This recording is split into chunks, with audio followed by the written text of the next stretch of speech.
아이들이 어떤 집에 친구 집에 놀러 가가지고 그 집에 가서 냉장고 문을 열고 그 안에 있는 거를 그냥 꺼내가지고 먹는 아이들이 없죠.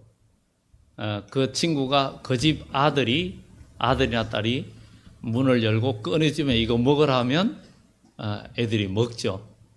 그 집의 자녀는 마음 놓고 아무 거리낌 없이 열고 꺼내가지고 친구에게 줄 수가 있습니다. 그러나 놀러 간 친구는 그 집에 먹고 싶다고 열어보고 꺼내가지고 먹지를 못합니다. 그 이유는 너무나 빤하죠. 그 집 주인의 그 집의 자녀는 분명히 그것을 꺼내 먹을 수 있는 자격이 있는 것은 그 집의 자녀이기 때문에 자녀의 권세를 갖고 있기 때문입니다. 그런데 우리는 하나님의 자녀입니다. 하나님의 자녀는 하나님의 자녀의 권세를 가지고 있어야 돼요. 하나님의 자녀는 뭐라고 말합니까? 성도라 그러죠. 성도라 그럽니다. 거룩한 길을 걸어가는 성도입니다.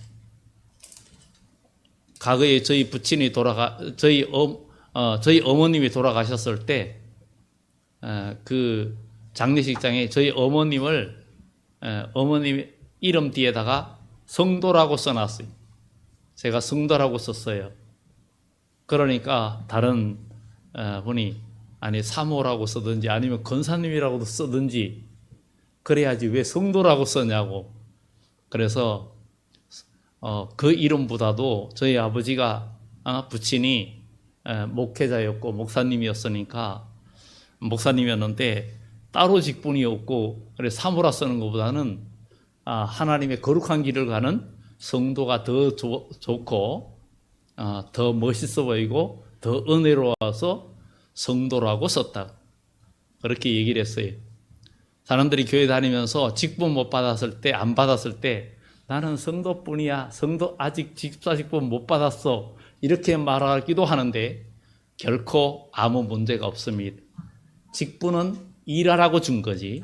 알고 보면 우리 모두는 다 성도입니다. 하나님의 거룩한 길을 가는 성도고 우리는 하나님의 자녀입니다. 그런데 오늘 성경에는 우리 주님이 오실 때 가면 성도들의 권세가 다 깨어지고 다 깨어진다 그랬습니다. 그래서 7절에 보면 또 권세를 받아 성도들과 싸워 이기게 되고 각 족속과 백성과 방언과 나라를 다스리는 권세를 받으니.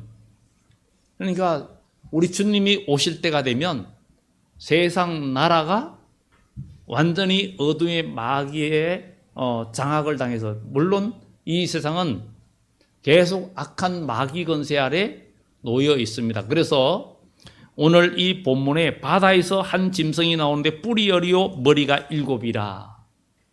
물론 여기에 뿔 머리 7이라는 것은 이 시간에 다 설명드릴 수는 없지만 다니엘서 7장이나 또 이런 것을 통해서 우리에게 잘 해석해 주고 있습니다. 이 일곱 뿔은 세상에 일어나는 시대별로 일어나는 큰 나라들을 의미하기도 했습니다.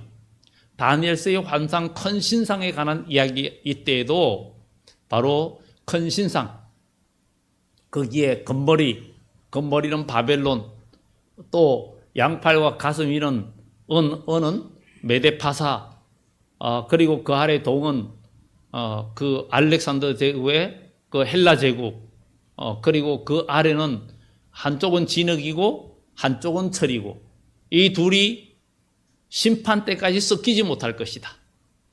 그러니까 진흙은 바로 이 시대의 민주주의를 상징하고 철은 사회주의를 상징하기도 합니다.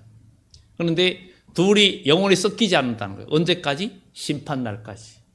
심판날까지 안 섞이고 대립하다 결국은 이것이 심판날에 심판으로 이어진다는 것을 성경은 우리들에게 말해주고 있습니다. 그래서 뿔은 열이다 이런 것은 여러 가지로 해석이 우리가 강의를 통해서는 몇 가지로 말씀드렸지만 사실 1917년 볼셰비키 혁명 이후에 소비에트 연방이 출현하면서 위성국가가 꼭 10개였어요. 꼭 10개였어요. 그것도 우리가 또 하나의 어떤 해석의 한 부분이라고 우리가 볼 수도 있습니다. 그런데 문제는 우리 주님이 오실 때가 돼가면 앞에 12장에서도 해를 옷 입은 여자가 아이를 임신해서 낳으려고 하는데 아파서 애써 부르짖는다는 것은 우리 주님이 오실 때 주님의 몸된 교회가 눈물에 부르짖는 기도와 영적인 선한 싸움이 없이는 믿음의 승리가 없고 믿음의 자녀로 성장할 수 없다는 것입니다. 우리 그리스도인은 분명히 하나님의 자녀면 하나님의 자녀의 건세를 가지고 있어야 됩니다. 성도는 성도의 건세를 가지고 있어야 됩니다. 자녀가 냉장고 문을 열어서 친구에게 먹을 것을 내줄 수 있는 건세가 있는 것처럼 우리는 하나님의 자녀면 하나님이 주시는 복을 우리가 나누어 줄 수 있고 열어줄 수 있는 건세가 우리에게 있어야 됩니다. 이게 진정한 성도의 건세입니다. 그런데 우리 주님이 오실 때에 성도들의 건세가 다 깨어진다라고 성경은 이야기하고 있습니다. 지금 저나 여러분들 성도의 건세를 유지하고 있는지를 우리는 살펴봐야 됩니다. 성도의 건세를 유지하지 못하고 있다면 우리는 회개하고 예수님의 이름으로 모든 죄를 다 담당하시고 모든 것을 담당하신 우리 주님의 이름으로 우리가 회개하고 제사함 받고 성도의 건세를 우리가 누리는데 성도의 건세가 임하는 것이 뭡니까? 성령의 임재입니다. 성령이 임재하면 우리가 성도의 건세를 가지게 되는 거예요. 그래서 에베소 1장의 말씀처럼 성령의 인치심, 이것이 우리에게 필요합니다. 성령의 인치심을 받은 자는 성령의 음성을 듣게 되고 성령의 뜻을 알게 되고 하나님의 뜻을 알게 됩니다. 그런데 성령의 인도함을 받지 못할 때 사람은 인본주의로 일하게 되고 인간의 생각으로 일하게 되고 하나님의 일이라 하지만 하나님의 일이 아니라 내 일이 되고 내 생각이 되고 하나님의 일은 아무리 적은 일이라도 성심껏 온 정성을 다해서 마음을 다하고 뜻을 다하고 목숨을 다하고 힘을 다하여 하나님의 일은 작은 일에도 온갖 정성을 다해야 하나님이 기뻐하시는데 우리가 나의 삶과 나의 모든 일들에는 온 정신과 혼과 정신과 모든 걸 집중하면서 하나님의 일은 그냥 정말 구걸하는 자에게 뭔가 대충 주듯이 하나님의 일을 가볍게 하면 하나님도 그 사람을 가볍게 여길 수밖에 없는 것입니다.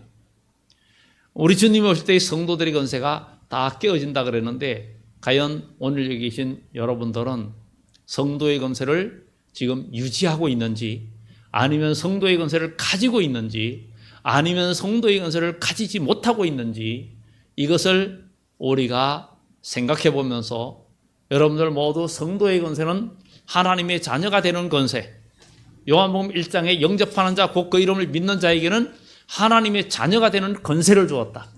하나님의 자녀의 건세를 가지고 있으면 하나님의 자녀는 분명히 아버지의 뜻을 나타낼 수 있고 하나님의 자녀는 분명히 요한복음에도 예수님께서 너희가 하나님의 자녀 너는 내 사람이면 내가 한 일을 너도 할 것이고 더 큰 일도 할 것이라고 이야기하고 있습니다. 그것은 겉으로 보는 어떤 표적이 아니라 진정한 표적은 우리가 예수님의 형상을 닮아가고 변화되는 거예요. 진정 변화되는 거예요. 사람들이 간증하면 뭔가 큰 기적이 일어나고 이런 것이 아니라 가장 큰 기적은 우리가 몇십 년 신앙생활에도 여전히 바뀌지 않는 내 인간성과 나의 죄악성과 나의 그 품성이 주님의 형상 닮는 거, 이게 최고 기적입니다. 우리 하나님은 예레미야서에도 우리 인생을 인생 용광로에 넣어서 훈련하신다 그랬고 욥도 나의 달려갈 길을 오직 그가 아시나니 그가 나를 단련하신 후에는 내가 정금같이 나오리라. 욥은 자기가 정말 하나님께서 1장이나 3장에 보면 하나님이 인정하는 의인이었어요. 사탄에게 하나님께서 그랬어요. 네가 내 종 욥을 유의하여 보았느냐? 그처럼 순전하고 악에서 떠난 자가 없느니라. 그런데도 그에게 기가 막힌 환난이 닥쳐왔어요. 친구들이 그를 비방하고 결국은 정죄하고 네가 쟤 때문이다. 네가 뭔가 잘못해서 그렇다.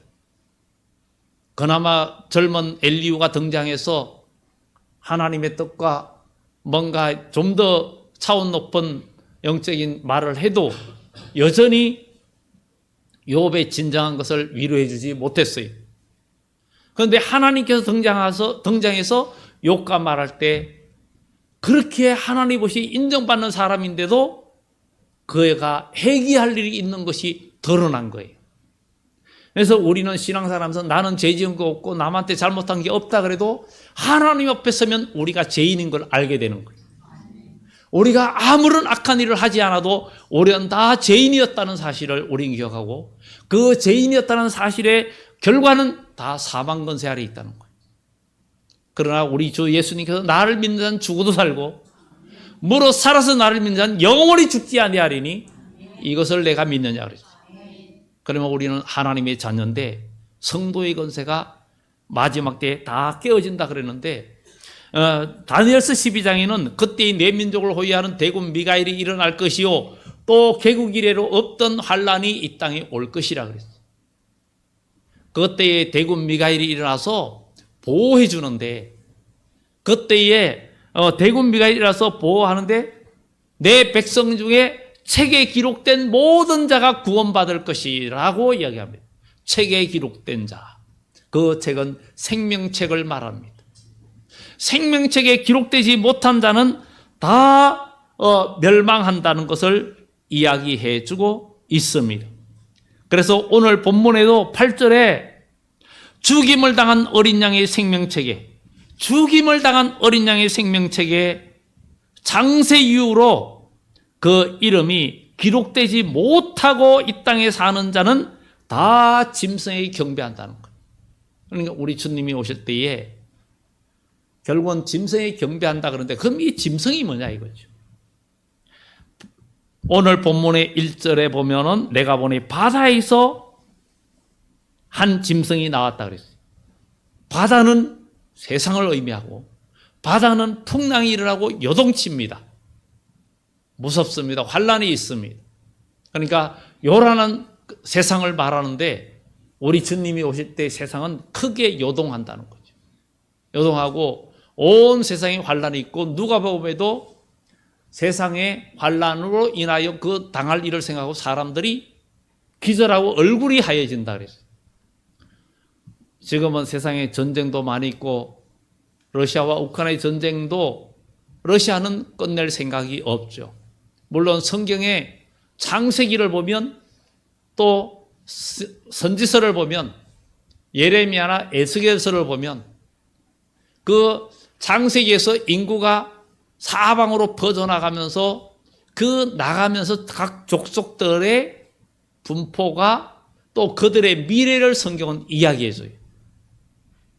북쪽으로 나가는 도갈마의 잡석이나 또 북쪽으로 나가는 그들이 나중에 온 세계에 끼칠 해악에 대해서도 이야기하고 있고 그리고 아시아 쪽으로 쭉 간 사람은 욕단의 후손, 단이라는 후손이 그의 후손들이 동쪽으로 갔다. 그런데 참 신기한 건 이제 역사적으로 여러 가지 성경이 이야기하겠지만 우리 한국의 사람들을 당군의 자손이다 이렇게도 이야기합니다.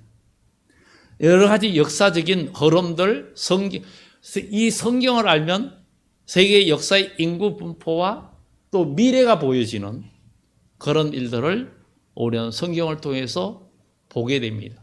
그런데 바다에서 짐승이 나오는데 이것은 세상 권세입니다. 그리고 그들은 모든 나라들이 신성모독하는 이름들이 있더라. 하나님과 대적이 되었다. 그런데 짐승은 표범과 비슷하고 곰의 발 같고 입은 사자의 같다. 표범은 아름다워 보이지. 그런데 분별이 잘 안 됩니다. 곰은 무자비합니다. 아주 강탈하는 거죠. 강탈을 상징합니다. 그리고 사자는 사자는 아주 무자비하게 물어뜯는 것을 의미합니다. 그런데 붉은 용이 자기의 능력과 보좌와 큰 권세를 누구에게 주었다? 바로 짐승에게 주었다. 짐승은 나라라는 거예요. 거기에 다니엘 7장에 큰 바람이 몰려 불더니 내 짐승이 나왔다. 그러면서 내 짐승은 내 나라, 그리고 그 나라의 특성 아주 잘 말해주고 있습니다. 그리고 거기에 내 짐승의 끝에 가서 한 짐승이 크게 일어날 것이다. 그런데 우리가 20세기에 들어와서 어떻게 생각하면 유엔 안전보장 이사회가 과거에 미영 불소라 그랬어요. 미국과 영국과 프랑스와 소련이라 그랬어요. 그런데 그 이후에 또 강력한 나라가 아주 현저하게 일어난다 그랬어요. 그런데 용을 상징한다 그랬어요. 용을 상징하는 나라라고 그랬어요. 그것도 붉은색. 이미 수천 년 전에 다 이야기했는데 현실이 이루어지고 있어요. 그런데 그들은 때와 법을 변개코자 하고 자기 마음대로 법을 바꾸고 그렇게 하는 것을 다니엘서 11장에 이야기해 주고 있습니다. 그리고 다니엘서 12장에도 그런 이야기를 합니다. 그래서 용이 짐승의 권세를 주고 그러는데 그 머리 하나가 상하이 죽게 된 것 같더니 상처가 나음에 온 세상이 놀랍게 여기더라. 그런데 그 넷째 짐승이 죽임을 당한 소비에트 연방이 해체되고 뭔가 사회주의, 공산주의가 무너진 것 같은데 다시 살아난다는 거죠. 그런 의미도. 여기에는 요 한 가지 해석만 아니라 아마 강의할 때 해석 1, 해석 2, 해석 3 이렇게 해가지고 성경 자료들을 또 여러 가지로 해서 나눠드린 적이 있습니다. 그래서 우리는 여기 보면 죽게 됐던 상처가 나음에 온 땅이 놀랍게 여기 짐승을 따르고 용이 짐승의 권세를 주므로 용에게 경배하여 이르되 누가 이 짐승과 같으냐 누가 능히 더불어 싸우려 하더라. 그러니까 모든 세상 사람들이 뿐만 아니라 그리스도인들이 세상 권세에 다 굴복한다는 거예요. 오늘 우리도 이 세상 나라의 권세가 아무리 강해도 찬송의 세상 나라들은 멸망받으나 예수 교회 하나님의 나라는 영영 왕성하다 그랬는데 세상이 아무리 악해지고 어두워져도 마지막 최후의 승리는 하나님의 나라에 있다는 거예요. 하나님의 나라에 있다. 우리 주님이 오실 때에 너무나 세상의 악의 권세, 붉은 용과 그 짐승의 권세가 얼마나 강한지 그것은 교회를 말살하는 정책으로 다 나간다는 거예요. 그래서 요한계시록 12장의 붉은 용이 해를 옷 입은 여자를 삼키려고 하는 이야기가 나옵니다. 그리고 그 용이 또 결국은 마지막 때 아무리 하나님의 교회를 박해하고 무너뜨리려고 해도 성도들이 어린 양의 피와 증거하는 말씀을 인하여 결국은 구원을 완성시키는 그 복음의 역사는 끝까지 이어진다고 12장에 이야기합니다. 그래서 12장 7절 이하에 하늘에 전쟁이 있으니 붉은 용이 있고 미가엘과 싸우고 있고 싸우는데 결국은 붉은 용이 하늘에서 쫓겨 내려오는데 땅에 하늘과 그 가운데 있는 자들은 기뻐하고 즐거워하라. 땅과 그 가운데 있는 자들은 화가 있다. 이는 이 마귀가 용이 크게 분명히 너에게 내려갔습니다. 이렇게 말합니다. 그러면 하늘과 그 가운데 있는 자는 어떤 자들이에요? 성도들의 권세를 지키는 자들이, 성도의 권세를 유지하는 자들이. 오늘 여러분들 성도의 권세를 지금 스스로 마음에 생각해 보면서 나는 하나님의 자녀의 권세를 지금 유지하고 있는지, 내가 믿음 가운데 있는지 생각해 보면서 믿음을 지키는 것이 굉장히 중요하고, 우리 주님이 이 세상에 다시 오실 때에도 그러잖아요. 우리는 예수님 때부터 지금까지 모두가 뭐예요? 중생의 믿음. 예수 그리스도를 믿음으로 우리가 제사함 받고 거듭나는, 중생하죠. 다시 나는 거죠. 하나님의 자녀가 된 거죠. 그리고 또 부활신앙이었어요. 예수를 믿고 믿음으로 살다가 우리가 죽으면 죽어도 부활신앙이 있는 거예요. 그래서 며칠 후 요단강 건너가 만날이 그렇게 노래를 부르는 거예요. 진짜 우리의 본향은 하나님 나라. 여러분, 육신의 고향은요, 영원한 고향이 될 수가 없어요. 우리가 이 세상에 태어났지만 하나님께서 우리 육체에 하나님의 영을 부어주셨는데 여러분의 영혼이 마귀에게 점령당하지 않기를 예수의 이름으로 축원합니다. 항상 하나님의 성령 안에서 믿음으로 우리가 승리하고 영적인 건세, 성도의 건세를 유지해야 된다. 성도의 건세가 깨어지면 하나님의 사람이 아니에요. 누구든지 그리스도의 영이 없으면 하나님의 사람이 아니라 그랬어요. 하나님의 사람이 아니면 아무런 응답도 하나님의 역사도 기대할 수가 없습니다. 하나님의 자녀라야 구하면, 찾으면, 두드리면 얻을 것이고 찾을 것이고 열릴 것이라는 거예요. 열려라 에바다 그러죠. 열리는 역사가 주 안에서. 그래서 라오디아 교회, 미지근한 신앙을 갖고 있는 라오디아 교회의 사장이 편지하기를 그랬어요. 주님께서 너희는 미지근하다. 덥든지 차든지 해라. 너는 벌거벗었다. 눈이 멀었다. 가난하다. 여러분, 지금 영적인 부자입니까? 영적으로 눈을 떴습니까? 영적으로 부자입니까? 불로 연단한 금을 샀습니까? 정말 금이 왜 그렇게 귀하겁니까? 모든 반도체에는 금이 들어가고 금만큼 인장 강도가 좋은 게 없습니다. 정말 금 한 돈이면 한 돈이 3.75g인데 그것으로 실을 뽑으면 여서 한강까지도 갑니다. 그만큼도 이렇게 실을 만들 수가 있어요.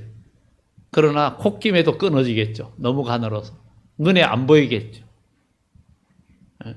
그만큼 인장 강도가 좋아요. 모든 전선을 금으로 하면 최고입니다. 손실이 적어서, 전력 손실이.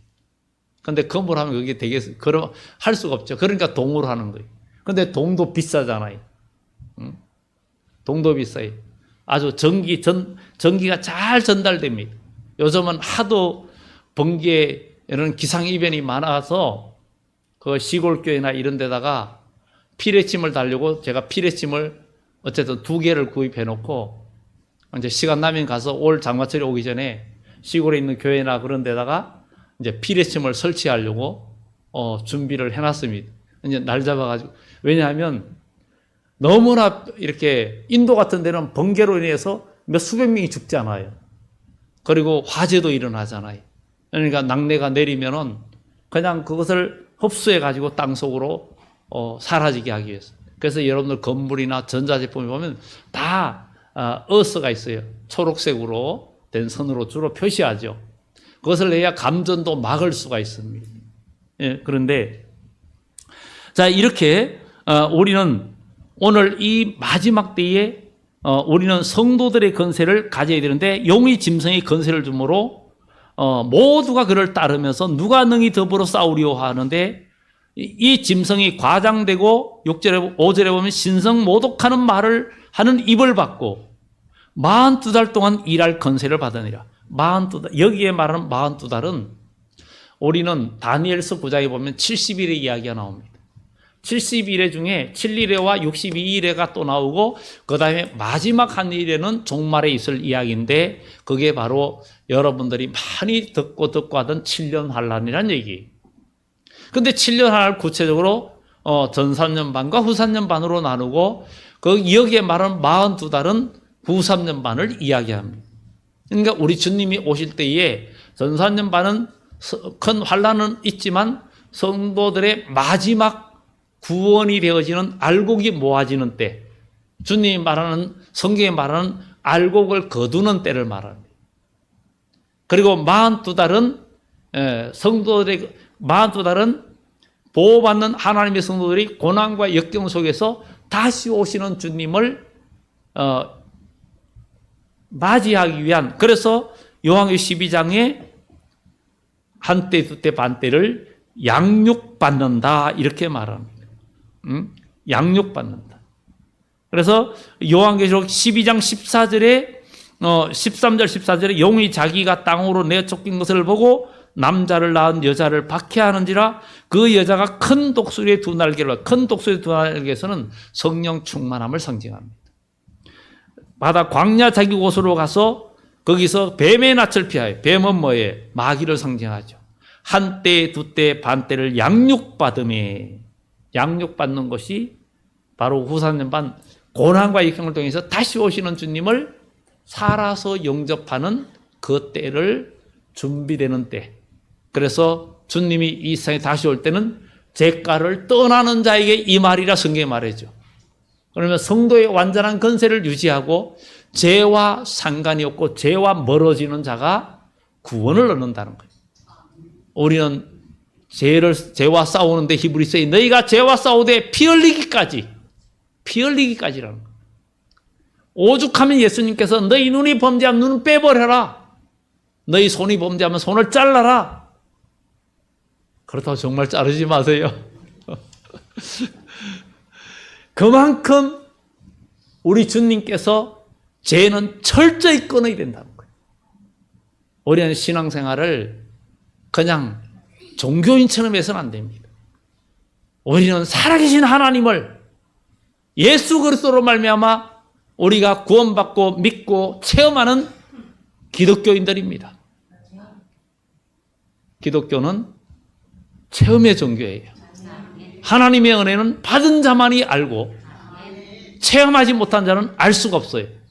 이 은혜와 모든 것은 나눌 수가 없어요. 간증하고 하면서 그들이 도전을 받고 마음에 각성하고 그들이 체험해야 되지. 그래서 미련한 다섯 처녀가 슬기로운 처녀한테 기름을 달라 하지만 줄 수 있는 성질의 것이 아닙니다. 여러분들이 하나님 말씀과 성령, 말씀과 기도로 거룩해진 그 믿음의 삶은 그냥 나눠지질 않아요. 믿음의 선한 싸움을 통해서 여러분들이 가진 자가 되어야 됩니다. 그걸 체험해서 가지고 소유한 자가 되어야 됩니다. 그리고 하나님 말씀의 능력을 체험할 때 그 말씀은 주의 말씀은 내 길의 빛이요 등이고 주의 말씀의 지팡이라 그랬잖아요. 넷째로라고 하는데 나사렛 그 의미가 같습니다. 정말 이 지팡이, 말씀의 지팡이, 사람은 지팡이를 의지하는데 많은 사람들은 세상의 지팡이를 의지하는데 세상의 지팡이를 이사야서에는 갈대 지팡이라고 그래요. 갈대 지팡이도 그냥 갈대 지팡이가 아니라 썩은 갈대 지팡이. 썩은 갈대 지팡이는 짚으면 부러지면서 손이 찔립니다. 그런데 하나님의 말씀의 지팡이는 아무리 가늘어 보여도 그 지팡이는 부러지지 않습니다. 하나님 말씀은 꺾을 자가 없습니다. 천지가 없어져도 하나님의 말씀은 꺾이지 않고 없어지지 않습니다. 여러분들이 어떠한 하나님 말씀 한 구절이라도 붙들면 그 말씀은 여러분들을 일으키고 여러분들을 살리고 여러분들을 일으키는 능력의 지팡이가 됩니다. 바로 모세의 손에 들려진 능력의 지팡이가 됩니다. 그런데 오늘 여기에 이 짐승, 용이 짐승에게 마지막 때 붉은 용이 짐승에게 세상 나라에게 건세를 줘서 42달 동안 일할 건세를 받게 되고 입을 벌려 하나님을 향하여 비방하되 그 이름과 그의 장막 곧 하늘에 사는 자들을 비방하더라. 하늘에 사는 자는 뭐예요? 우리의 시민권은 하늘에 있고 하늘과 그 가운데 사는 자들이라고 성경은 말합니다. 그래서 요한계시록 12장 12절에 그러므로 하늘과 그 가운데 거하는 자들은 즐거워하라. 여러분들 지금 여러분의 소망이 하늘에 있고 주님의 몸된 교회에 있고 믿음의 일을 하는데 여러분들이 만족함을 누린다면 여러분들은 지금 하늘에 속한 자예요. 그런데 교회는 나오지만 그냥 예배는 그냥이고 안 가면 안 될 것 같고 삶의 중심과 생각이 세상에만 속해 있다면 하늘에 속한 자가 아닙니다. 땅에 속한 자입니다. 여러분들 하늘에 속한 자가 되기를 예수 이름으로 축원합니다. 하늘에 속한 자는 즐거워하라 그랬어요. 그러나 땅에 속한 자는 땅과 바다는 화 있을진저 마귀가 자기 때가 얼마 못된 줄 알므로 크게 분내어 내려갔어요. 마귀가 화풀이 할 때가 온다는 거죠. 그게 세상의 개국 이래로 없던 환란의 때라는 거예요. 그게 성경이 이야기하는 거예요. 이 악한 영이 다스리는 세상이 된다는 거예요, 이 세상. 그래서 하늘에 속한 자, 곧 장막과 그의 장막, 곧 하늘에 사는 자들을 비방하더라. 또 건세를 받아 성도들과 싸워 이기게 되고. 그런데 다니엘서 12장 5절에 보면 그렇게 이야기합니다. 정말 다른 두 사람이 강 이쪽 저쪽에 서 있어요. 그 생수의 강 양쪽에 서 있는데 요한의 11장에 말한 두 정인을 하나님의 완전한 정인을 상징하기도 합니다. 그 중에 하나가 세마포 옷을 입은 자 강물이 위쪽에 있는 자에게 이르되 이 놀라운 일의 끝이 어느 때까지입니까? 묻습니다. 근데 세마포 옷을 입고 있는 그 자가 손을 흔들면서 하늘을 향하여 영원히 살아계신 하나님을 가리켜 맹세하여 이르되 반드시 한때 두 때 반때를 지나여 성도들의 건세가 다 깨어지기까지니 그렇게 되면 이 모든 일이 다 끝나리라고 다니엘서 12장의 5절에 이야기합니다. 그런데 오늘 여기에 요한계시록 13장에도 성도들과 싸워 이기게 되고 각 족속과 백성과 방과 나라를 다스리는 건세를 받으니 성도들의 건세가 다 깨진다는 거예요. 여러분들의 믿음이 깨어지면 끝입니다. 믿음이 깨어지면 아무것도 아닙니다. 구원도 믿음으로 받죠? 믿음이 없어지면 구원도 못 받는 거예요. 여러분 교회 다니는데 믿음 없이 살면, 그래서 히브리서 11장에도 믿음은 바라는 것들의 실상이요 보지 못하는 것들의 증거니 선진들이 이로써 증거를 얻었느니라.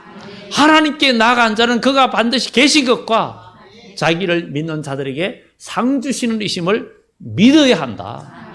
믿어야 한다. 믿음이 있으면 우리를 죄에서 모든 것을 자유를 주시는 하나님이세요. 이게 하나님의 역사예요. 지난주인가 얘기했죠. 우리 TV에 다 나오는 배우 탤런트 조혜련 씨, 조혜련 집사, 그 간증 얘기 들었죠. 그의 어머니는 다른 종교를 섬기고 그랬던 그분이 항상 소변줄을 차고 다니던 그분이 예수 믿고 막 성경을 읽기 시작하는데 지금 성경을 한 80번 정도 읽었다 그래요.